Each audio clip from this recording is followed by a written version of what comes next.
Բարև ձեզ հարգելի հեռուստադիտողներ, Ֆակտոր TV-ն ուղիղ տեսակապով զրուցելու է Միացյալ Նահանգների Մասաչուսեթսի Սթոունհիլ քոլեջի քաղաքագիտության դասախոս Աննա Օհանյանի հետ։ Բարև ձեզ տիկին Օհանյան։ Ողջույն Ռոբերտ։ Շնորհակալություն այս հնարավորության համար, տիկին Օհանյան։ Միացյալ Նահանգների փոխնախագահ Ջեյ Դի Վենսը արդեն ավարտում է Հայաստան եւ Ադրբեջան իր այցերը, որոնք են այն գլխավոր արդյունքները, որ դուք առանձնացնում եք այս այցից, հատկապես հայաստանյան մասին, եթե անդրադառնանք։ Անշուշտ արդեն ուրվագծերը այս այցի արդեն հստակեցված էին օգոստոսի 8-ի համաձայնագրով եւ հետո Ռուբիո եւ Միրզոյան հանդիպման արդյունքում, բայց այս այցի նշանակությունը անշուշտ ռազմական կոմպոնենտը շատ հետաքրքիր էր, էներգետիկ լուրերը հետաքրքիր էին, բայց ես կասեի, որ այդ մոտեցման ծավալի խորությունը շատ կարևոր է եւ դա ցույց է տալիս ընդհանրապես Ամերիկայի ձևավորվող արտաքին քաղաքականության ուրվագծերը արդեն փաստորեն Հայաստանի այցով շատ հստակ է դառնում, որ Ամերիկայի Միացյալ Նահանգները ավելի շատ հենվում է ինֆրաստրուկտուրային ուժի վրա եւ կտրուկ անցում է կատարում նախկինում ավելի բլոկային հարաբերություններից բլոկային այն առումով, որ շատ alliances դաշնակիցների հետ անշուշտ հարաբերությունները կարևոր են, բայց TRIP-ի օրինակով եւ TRIP-ի վերաբերյալ այդ ուշադրությունը դարձնելով փաստորեն Ամերիկայի Միացյալ Նահանգները սա ցույց է տալիս, որ գլոբալ համակարգում ավելի ինֆրաստրուկտուրային ուժով է խաղալու, դա մեկ եւ երկրորդը, որ էլի TRIP-ի կոնտեքստում արտացոլվում է, դա պետություն մասնավոր սեկտոր հարաբերությունների համագործակցությունն է եւ դա փաստորեն Ամերիկայի Միացյալ Նահանգները արդեն նույնիսկ Բայդենի ադմինիստրացիայի ժամանակ շատ ավելի մոտիկից է սկսում աշխատել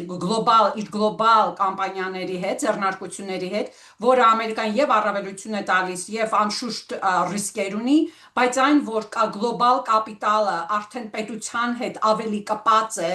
ավելի շարժուն է, դա շատ կարևոր է, որ մենք տեսանք թե ինչպես է TRIP-ը ձևավորվում։ Սա ինչ է նշանակում եվրասիական կոնտեքստում։ Նշանակում է այն, որ արդեն հետազոտությունները ցույց են տալիս The Economist ամսագիրը նույնիսկ սրա մասին գրեց, որ կապիտալը արդեն սկսում է դուրս գալ, այսինքն նախ չի վերադառնա գլոբալ խոշոր կապիտալը նախ չի վերադառնա Ռուսաստան, նույնիսկ եթե համաձայնագիր ստորագրվեց, որը քիչ հավանական է Ուկրաինայի վերաբերյալ, բայց նույնիսկ Չինաստանից է արդեն դա թուլանում դուրս գալիս։ Այսինքն գլոբալ բիզնեսը եւ ամերիկյան պետությունը սկսում են ավելի համահունչ խոսել Չնայած դա նորից եմ ասում, նաև ոչ էֆեկտիվ կոմպոնենտ ունի Ամերիկայի հզորության համար։ Եվ այդ առումով TRIP-ը Հայաստանի հարավը շատ կարևոր է այդ տեսանկյունից, որ փաստորեն Ամերիկան դիտում է նախ հարավային Կովկասը կարևորում է Կենտրոնական Ասիայի հետ հարաբերություններում, Չինաստանի հետ հարաբերություններում եւ շատ կարևոր է նաեւ այդ critical minerals, այդ հազվագյուտ մետաղների, այդ հայերեն տերմինոլոգիան չեմ կարողանում ճիշտ գտնել։ Հազվագյուտ մետաղներ, այո։ Հազվագյուտ մետաղներն էլ արդեն առանցքային են դառնում Ամերիկայի Միացյալ Նահանգների քաղաքականության մեջ եւ շատ կարեւոր այս ինֆրաստրուկտուրային ուժի միջոցով աշխատելը նաև շատ կարևոր այն առումով, որ հետաքրքիր է, որ դա Չինաստանը դրանով սկսեց փորձել եվրասիական մրցամաքը տիրել, բայց արդեն հետազոտությունները ցույց են տալիս, որ այդ առումով եթե Ամերիկան միացավ կպավ շատ ավելի արագ է շարժվելու, շարժվում է եւ նաեւ Եվրոպան նաեւ այդ առումով օգտագործում է ինֆրաստրուկտուրային ուժը, այսինքն այս Բեյժինգի, Պեկինի չինական մոդելը սկսում է ավելի ընդգրկվել գլոբալիզացվել, բայց Չինաստանը կարծես թե հասավ գագաթնակետին եւ արդեն շատ ռիսկային վարկեր տալով տարբեր երկրներում սկսում են արդեն դա բեր դառնալ, BRI-ը սկսում է կարծես թե բեր դառնալ Չինաստանի համար։ Այսինքն իսկ ինչ վերաբերում է Հայաստանի համար TRIP-ը, անշուշտ մի քանի անգամ սա շատ եմ նշել, սա հնարավորություն է տալիս Հայաստանին դառնալ իր պետականության դնթն, իր պետականության ու ողնաշարը ամբողջովին փոխել։ Հետսովետական շրջանից Հայաստանը այն պետություններից է, որ ամենաքիչն էր վերադասավորել իր հարաբերությունը Մոսկվայի հետ, ամենաքիչ ճանապարհն էր անցել այդ ուղում, դա ինչ-ինչ պատճառներով, դրա մեջ չխորանանք։ Եվ այդ առումով հիմա Հայաստանը դեռ փորձում է այդ հետ մնացած տարածքը փակել, բայց Ամերիկայի TRIP-ի ներդրումներով հնարավորություն է դա դառնում Հայաստանը, որ դառնա նորմալ պետություն 21-րդ դարում, այն առումով, որ նա պիտի լինի գլոբալ առումով ցանցային, այսինքն միանա դառնա տարբեր supply chain-ների, շղթաների, արժեքային շղթաների մի մաս, դրանով իրեն անվտանգություն ապահովի, եւ երկրորդը ռեգիոնալ առումով իր դերն է բարձրանում, ռեգիոնալ առումով դառնում է կապված, որը էլի անվտանգության առումով կարևոր է, իսկ եւ այսինքն իրեն անվտանգ դարձնելով նա չի դառնում ստրատեգիկ բեռ Ամերիկայի Միացյալ Նահանգների համար։ Սրանք են մի քանի բաները, որ շատ եմ կարևորում Հայաստանի անվտանգության եւ ապագա պետականաշինության առումով։ Շատ լավ, Տիկին Օհանյան, եթե հայաց գցենք փաստերին, դրանք այն մասին են, որ Միացյալ Նահանգները Հայաստանին տալիս է ռազմական տեխնոլոգիա, ներեցեք ԱԹՍ-ի վաճառքով։ Գիտենք, որ պետությունները շատ զգույշ են ռազմական վաճառքների պարագայում, որովհետև պետք է վստահ լինեն, որ այդ վաճառքների արդյունքում այդ տեխնոլոգիաները չեն գողացվի օրինակ Ռուսաստանի, Չինաստանի կողմից։ Միացյալ Նահանգները մեկ այլ բացառիկ տեխնոլոգիա է տալիս, դա արհեստական բանականության տեխնոլոգիան է, մեծ ներդրում կատարելով Հայաստան արդեն խոսք է գնում 4 միլիարդ դոլարի արհեստական բանականության կենտրոնի ստեղծման մասին։ Եվս մեկ բացառիկ տեխնոլոգիա միջուկային ռեակտորների կառուցման տեխնոլոգիան է, փոխնախագահ Վենսը միլիարդավոր դոլարների մասին էր խոսում այս համատեքստում։ Հիմա եկեք հասկանանք, ԱՄՆ-ն ինչու է այս բացառիկ տեխնոլոգիաները տալիս Հայաստանի Հանրապետությանը եւ չի տալիս օրինակ Ղազախստանին, չգիտեմ, Ղրղզստանին, Ադրբեջանին, Վրաստանին, դե Իրանին պարզ է ինչու չի տա։ Ուզում եմ ասել, ինչ շեշտադրում է սա Հայաստան պետության ուղղությամբ Ամերիկայի կողմից եւ ԱՄՆ-ն ինչպիսին է դիտարկում Հայաստանը որպես գործընկեր, որը ինչպես դուք նշեցիք, ոչ վաղ անցյալում կցված էր Ռուսաստանին, հիմա էլ այնպես չի, որ շատ թելերով կապված չի, բայց եթե անկեղծ լինենք, ոչ այնպիսի կապվածությամբ, որ առկա էր օրինակ 2020 թվականին։ Ինձ թվում է, որ նախ այն, որ արհեստական բանականության մեխը ես կասեի, որ դա է, արհեստական բանականության կենտրոնի ստեղծումը, մեկ, եւ նաեւ կարեւոր է ընդհանրապես Հարավային Կովկասի կարեւորությունը Կենտրոնական Ասիայի հետ կապվելը, ռեսուրսները այնտեղ կապվելը եւ կարծես թե այս ադմինիստրացիան շատ հստակ եվրասիական քաղաքականություն է վարում։ Եթե այդ արհեստական բանականության data center դրանք շատ հազվագյուտ տեխնոլոգիաներ են եւ J.D. Vance-ը նշեց իր ելույթում, որ դա հազվագյուտ տեխնոլոգիաներ են, այդքան հեշտ տարբեր երկրների չեն տալիս, բայց քանի որ դա Հայաստանին տրվել է, թերևս նաեւ հաշվի առնել, որ Հայաստանը արդեն ուներ ուժեղ IT sector եւ այլն, ինչ պատճառներ, դա նաեւ փաստորեն հսկա ներդրումներ են, որը փաստորեն Ամերիկան նաեւ փորձում է ռազմական առումով, այսինքն այդ ռազմական առումով պաշտպանել այդ անօթաչու այդ սարքերի վաճառքը, այսինքն դա ազդակ է, որ Ամերիկայի Միացյալ Նահանգները իր ինվեստիցիաները Հայաստանում պիտի պաշտպանի։ Մի կողմից ես նորից չնայած այս խորացող կապերը Ամերիկայի հետ նույնիսկ ռազմական կարևոր են, բայց Հայաստանի անվտանգության տրամաբանությունը ես կասեի չի փոխվում։ Հայաստանը երբեք չպիտի անշուշտ ռազմական առումով բանակը շատ կարևոր է, զինվել, զսպել, Հայաստանի վրա հարձակման գինը բարձրացնել, դրանք անշուշտ կարևոր են, բայց Հայաստանի անվտանգությունը, համապարփակ անվտանգությունը պիտի առաջանում է այս տարբեր գործարքների միջոցով։ Եվ թե ինչու է Հայաստանը Ամերիկան նաև կարևորում Հայաստանին, ես նաև կասեի, որ երեք Միքայել Զոլյանի հետ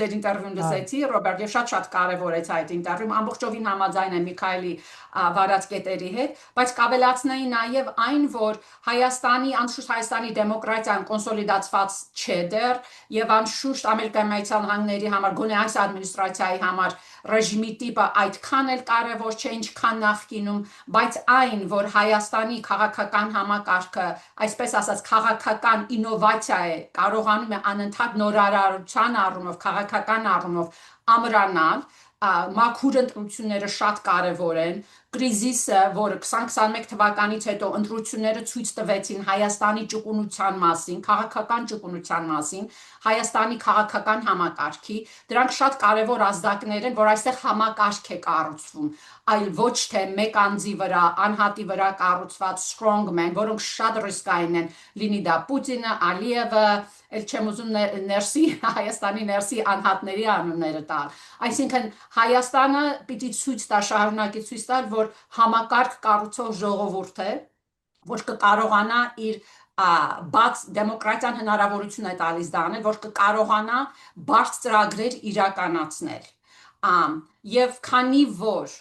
Ամերիկայի Միացյալ Նահանգների ուժը ավելի շատ տեղափոխվում է դեպի public-private partnership-ներ, հասարակական եւ մասնավոր, հանրային եւ մասնավոր պարտներների միջոցով է Ամերիկան առաջ շարժվում եւ պետությունը արդեն մեծ դեր է խաղում այս գլոբալ բիզնեսների մեջ, դա նաև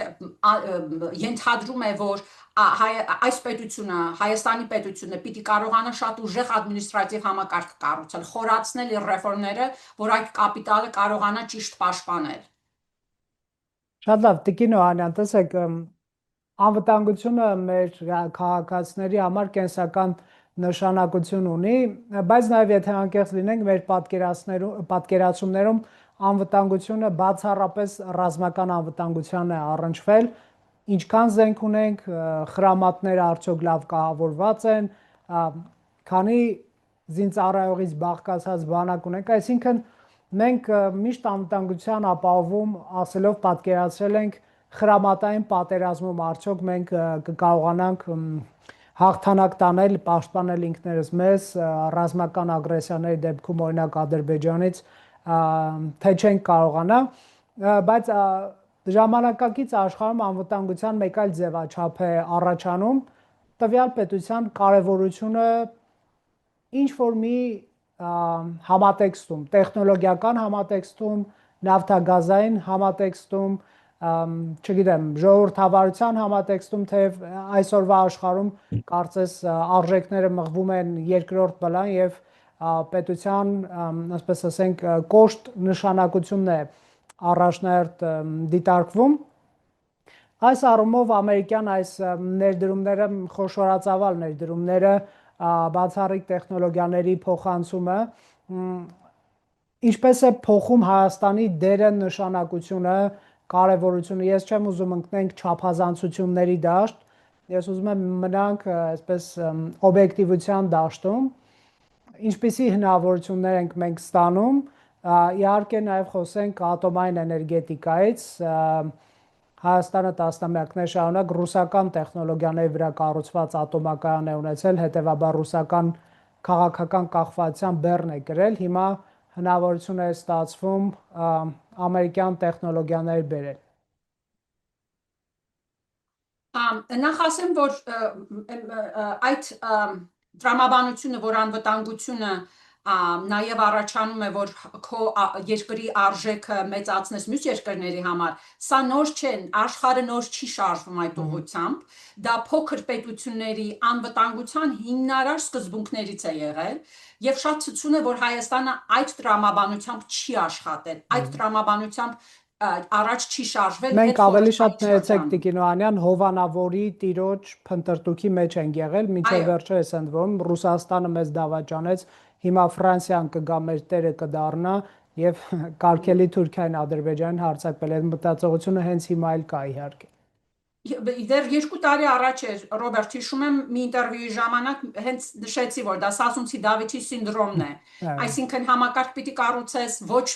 անվտանգությունը ոչ մի երկիր չի կարող ապահովել եւ այդ ռազմականի վրա շեշտվել այդ խրամատային տրամաբանությունը դա ցույց է տալիս անվտանգության մասին մտալ փիլիսոփայության պրիմիտիվության մասին կոշտ է հնչում բայց ասեմ եթե բանը հասել է պատերազմին պատերազմը ծուղակ է եթե չես կարողացել որպես պետություն խուսափել պատերազմից դա շատ լուրջ կորուստ է քո պետականության համար Եվ Ռուսաստանը այդ դասերը հիմա քաղում է, չնայած չի սովորում կարծես թե, այսինքն բոլորովին ուրիշ խնդիր է եւ այն որ այնտեղ զոհերի թիվը արդեն հասել է այնքան ինչքան որ համեմատում են արդեն Ամերիկայի Միացյալ Նահանգների զոհերի թիվը երկրորդ համաշխարհային պատերազմից սովետական միության կռիվը երկրորդ համաշխարհային պատերազմից եւ այլն բայց նորից եմ ասում Հայաստանը այսինքն մինչեւ հիմա այնքան խորը փոսի մեջ է եղել իր պետականության առումով թե անվտանգությունը ինչպես է հասկանում ինչպես է կառուցում որ դեռ փորձում է catch up այսինքն այդ տարբերությունը փակել Ինչ վերաբերվում է դեմոկրատիային, ես էլի միշտ նշել եմ ու շատ եմ կարևորում։ Հայաստանի համար դեմոկրատիան անհրաժեշտ է եղել ոչ թե հաջողանալու Ամերիկայի Միացյալ Նահանգներին կամ Եվրոպային, այլ քանի որ որպես խորը պետություն, հին պետություն, հազարամյակների պատմություն ունեցող պետություն, ազգը չեմ ուզում շատ քայնը այսպես խոշոր բարդ պատմությունը բարձրացնել, բայց դեմոկրատիան դա համայնքին ինքնակառավարման հնարավորություն է տալիս, միավորվելու հնարավորություն է տալիս, համակարգ կառուցելու հնարավորություն է տալիս։ Եվ այդ առումով Հայաստանի դեմոկրատիան իր անվտանգության հիմնաքարերից է, թե ներսի եւ թե դրսի առումով։ Ամերիկայի Միացյալ Նահանգների հետ հարաբերությունը Հայաստանին հնարավորություն է տալիս շատ արագ, հատկապես արհեստական բանականության առումով դիրքավորվել, գլոբալ առումով ցանցային դառնալ, այսինքն իր դիրքը գլոբալ ցանցի մեջ բարձրացնել շատ արագ, քանի որ այս տեխնոլոգիաները դեռ գոյություն չունեն շատ երկրներում եւ Հայաստանը այս հաջորդ դարաշրջանի արհեստական բանականության առաջնահերթության մեջ, այսինքն առաջատարներից է եւ դա շատ հնարավորություններ է տալիս Հայաստանի տնտեսությանը, Հայաստանի քաղաքականությանը, արտաքին քաղաքականությանը, ներսից եւ այլն։ Դա մեկ Իսկ եւ նորից եմ կրկնում, նաեւ ռազմական առումով դա հնարավորություն է տալիս Հայաստանի ռիսկի դառնա դիրքը բարձրացնել ռեգիոնում։ Անվտանգության էներգիայի հետ հարաբերություններում էներգիայի անկախությունը ոչ միայն միջուկայինն է կարևոր, բայց ապագայում նաև արևի էներգիայի պատճառով էներգիայի շատ հեղափոխական է լինելու այն, որ էներգիայի վրա ծախսվող գինը աշխարհով մեկ ընկնելու է։ Իսկ դա տնտեսական զարգացման հսկա հնարավորություններ է տալիս։ Անշուշտ, եթե Հայաստանը կարողացավ միջուկային առումով Ռուսաստանից կախվածությունը թույլատրել, դա ինքնին, էլ չեմ ասում ֆինանսական հաշվարկներ եւ այլն, դա արդեն հաղթանակ է Հայաստանի սուվերենության համար։ 21-րդ դարում առանց ամուր սուվերենության շատ դժվար կլինի որևէ պետության հասնել կայուն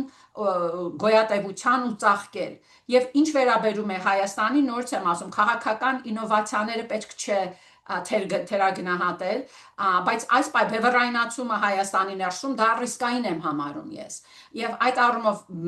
կոնսենսուս կառուցելու լծակները պետք է խորանան, որպեսզի Հայաստանի սուվերենությունը ավելի խորանա։ Քանի դեռ այդ լծակները դեռ թույլ են, ես դա ռիսկային եմ համարում Հայաստանի ներսում, այսինքն ընտրությունից ընտրություն չպետք է միայն հենվել ընտրությունից ընտրություն կոնսենսուս կառուցելու համար, բայց ընտրությունների արանքում եղած ժամանակներ է շատ կարևոր։ Իսկ սա երեք Միքայել Զոլն շատ լավ նշեց, որ ժողովրդին բացատրելու անհրաժեշտություն կա։ Եվ այո, չնայած մասնագետների համար սա շատ հստակ է, թե ինչ հնարավորություններ է սա բացում Հայաստանի պետականության եւ սուվերենության համար, բայց դա պետք է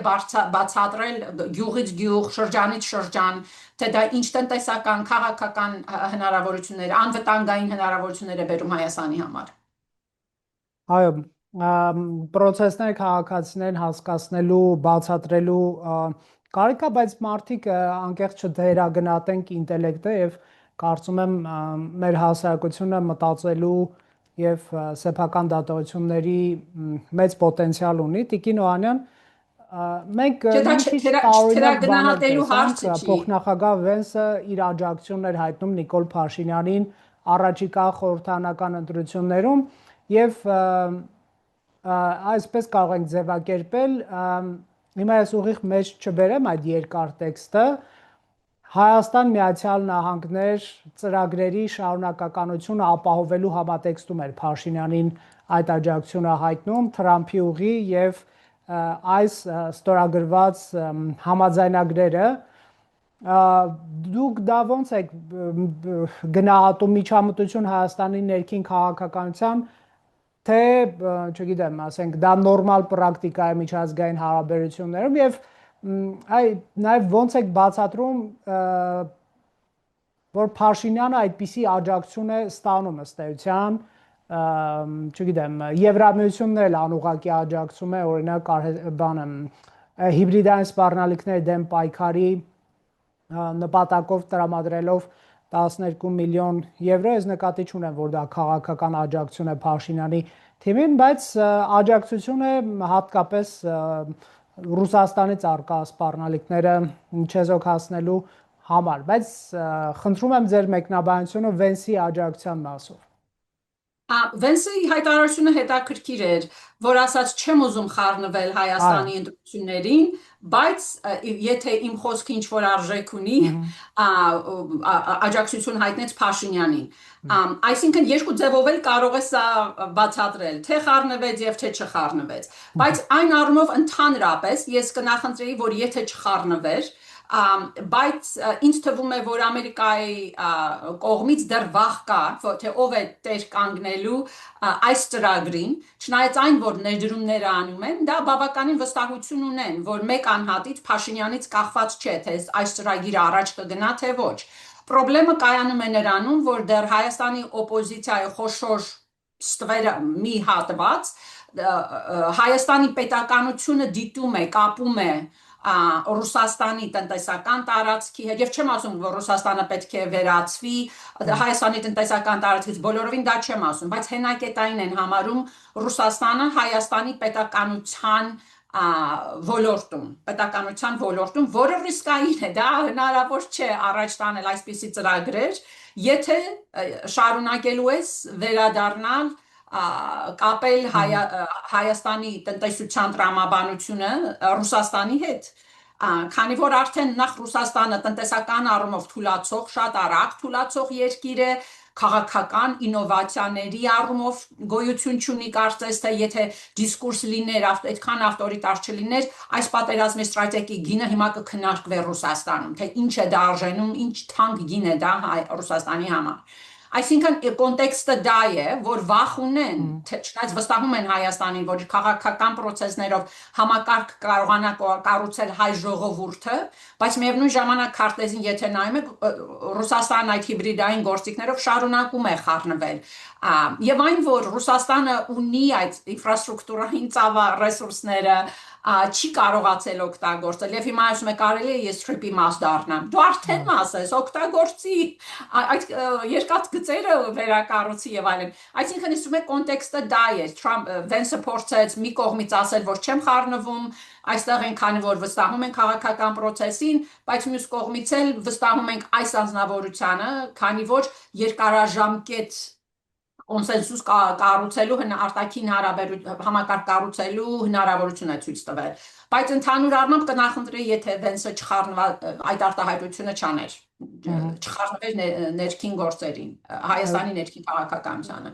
Շատ լավ, եթե ամփոփենք մեր զրույցը, ես ուզում եմ նաև հեռուստադիտողներին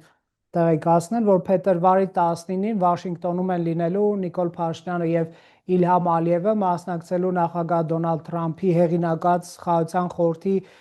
գագաթնաժողովին, թեման իհարկե Գազայի հատվածն է, բայց Փաշինյանն ու Ալիևը շանսը բաց չեն թողնում համատեղ հանդիպումների, զրույցների եւ Տիկին Օհանյան, եթե անկեղծ լինենք, նախկին հանդիպումներում Հայաստանյան Հանրությունը բավական մեծ լարվածություն ուներ հայ-ադրբեջանական բարձրաստիճան բանակցություններում, բավականին մեծ էր ագրեսիվացման ֆոնը եւ ռազմական ագրեսիայի վտանգը Ադրբեջանի նախագահի սպառնալիքներով են դրանք ուղեկցվում հիմա ակնհայտորեն այդ ֆոնը իջել է սպառնալիքների ֆոնը իջել է եւ հայ եւ ադրբեջանցի ղեկավարները խոսում են տնտեսական համագործակցությունից խաղաղության գնալու հեռանկարներից կարող ենք դրանց հավատալ, չհավատալ, վստահել, չվստահել, բայց խոսում են դրանից գոնե հրապարակային մակարդակում այ եթե Միացյալ Նահանգների քաղաքական դերակատարությանը անդրադառնանք նաև Հայաստան-Ադրբեջան process-ներում, որն է դա, նույն Թրամփը օրինակ ասում է Պուտինը չափազանց զարմացած էր, որ ես կարգավորել եմ Հայաստան-Ադրբեջան հարաբերությունները, ասում եմ դու արել ես մի բան, որ վաղուց ես չեմ կարողացել անել, իսկ Թրամփը պատասխանել է, որ կլինի դու քո պատերազմը կանգնեցնես, հետաքրքիր պատասխան է իհարկե ԱՄՆ նախագահի կողմից, բայց եկեք այս եռանկյունին հասկանանք, հա, Միացյալ Նահանգներ, Հայաստանի Հանրապետություն, Ադրբեջան, խաղաղության process, ներդրումներ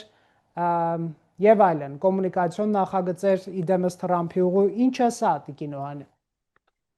Ես միշտ ասել եմ եւ նորից կկրկնեմ, որ նախ խաղաղությունը դա հանգրվան չէ, դա process է, դա գործիք է, դա ստրատեգիա է, փոքր պետությունների անվտանգության ստրատեգիա, այսինքն այդ ուղղությամբ պետք է անընդհատ աշխատես։ Trip-ը եւ քանի որ նորից եմ միջազգային համակարգը փոխվում է, եթե նախկինում խաղաղապահների դերը շատ կարևոր էր այսպիսի համաձայնագրերը ամրացնելու հիմա այդ մակը շատ թուլացած է վերջին ստատիստիկան չեմ նայել թե խաղաղապահների ինչքան այսինքն մակը այդ թիվը խաղաղապահների չի աճում չեմ կարծում աշխարհում եք պետք է նայեմ բայց հիմա փաստորեն այսպիսի համաձայնագրերը կոնսոլիդացնելու համար այս մոդելն է կարծես թե կոմերցիոն խաղաղության մոդելն է Թրամփը որդեգրել եւ Վենսի ասածի մեջ շատ կարեւոր էր որ խաղաղությունը զսպելու գործիքակազմով պետք է նաեւ առաջ գնա այսինքն սա շատ հստակ ազդակ էր եւ կներեք ԱԹՍ-ն տրամադրելու համատեքստում է խոսում զսպման մասին դա շատ կարեւոր է իրոք այո դա մեկ, բայց ընդհանուր առմամբ Հայաստանի խաղաղության process-ը շատ խիստ կապված է, թե Ադրբեջանի ներսում ինչ է լինելու։ Հետազոտողներ կան, որ օրինակ թուլացող պետություններին ասում են peak powers, այսինքն որ իրենց ուժի գագաթնակետին արդեն հասել են եւ հիմա վայրեջքի ճանապարհին են։ Ադրբեջանը այդպիսի, Ռուսաստանը, Ադրբեջանը այդպիսի եւ նաեւ Չինաստանը շատ հետազոտություններ նաեւ Չինաստանն է այդպիսին գրվում, հետազոտվում։ Ադրբեջանը ներսից շատ թույլ պետություն է, սա միշտ նշում եմ։ Եվ այդ առումով Trump-ի արած, Trump-ի այս կոմերցիոն խաղաղությունը ենթադրում է ամբողջ լեզվաբանություն տեքստը, որ նայում եք ռեգիոնալ ստաբիլություն, ռեգիոնալ առևտրի կապվածություն եւ այլն, սա ենթադրում է փոքր պետությունների համար կարևոր է, տնտեսական ռեգիոնալ շուկա կստեղծվի, փոխկապակցություն, դա շատ լավ։ Բայց այդ ռեգիոն ամբողջովին բացելը, փոխկապակցվածությունը բարձրացնելը, դա թույլատնում է Ալիևի դերը, Ալիևի ուժը, կենտրոնացվածությունը Ադրբեջանի ներսում։ Այսինքն դա տնտեսական նոր կենտրոններ է ստեղծում Ադրբեջանի ներսում, որը քաղաքական ռիսկ է Ալիևի համար։ Եվ այս դիլեման ես չեմ կարծում թե Թրամփի ադմինիստրացիան դեռ պատասխան ունի սրան, չգիտեմ թե փակ դռների հետով ինչ են խոսում, եւ սա ես մտահոգիչ եմ դեռ համարում։ Սրա մասին հոդված ունեմ, որ այսօր կամ վաղը լույս կտեսնի շվեդական մտային կենտրոններից մեկի հետ եւ կկիսեմ իմ սոցիալական ցանցերով։ Եթե Ալիևը կարողացավ դրան ասում են reverse leverage օգտագործել, այսինքն Ալիևը պիտի փորձի Ամերիկայի հետ աշխատանքի մեջ այս փոխկապակցվածության ուղին սահմանափակ պահել, ինֆրաստրուկտուրային պահել միայն, այսինքն բաց առևտուր չսպասեք Ալիևից, եւ կփորձի սա շատ կառավարելի դարձնել, կառավարելի պահել։ Իսկ այդ առումով դա հակազդում է Ամերիկայի շահերին, քանի որ Ամերիկան փորձում է ամբողջ հարավային Կովկասը Ռուսաստանից փոկել, որպեսզի կայուն տրանզիտ ապահովի դեպի Կենտրոնական Ասիա։ Եվ այդ առումով եւ դեռ հստակ չէ ինձ համար, որ Վաշինգտոնը լավ պատասխան ունի ռիսկը խաղաղության հարավային Կովկասի թուլացող Ադրբեջանն է։ Այս TRIP համաձայնագիրը Հայաստան Ամերիկա հարաբերությունները շատ կարևոր են Հայաստանի համար այդ պայթյունավտանգ Ադրբեջանի ներսում պայթյունավտանգ իրավիճակը կառավարելու համար Հայաստանին անվտանգություն են տալիս շատ կարևոր ինչպես որ նշեցի բայց դեռ քանի դեռ Ադրբեջանը անցում չի կատարել հետ նավթային պետության եւ չի սկսել նորմալ տնտեսություն զարգացնել նավթի հետ չկապվող տնտեսություն զարգացնել այս process-ը դեռ կոնսոլիդացված չեմ համարում ես Շնորհակալ եմ Տիկին Օհանյան Շնորհակալություն հրավերի համար Հարգելի հեռուստադիտողներ, Factor TV-ն ուղիղ տեսակապով զրուցում էր Միացյալ Նահանգների Մասաչուսեթսի Stonehill քոլեջի քաղաքագիտության դասախոս Աննա Օհանյանի հետ։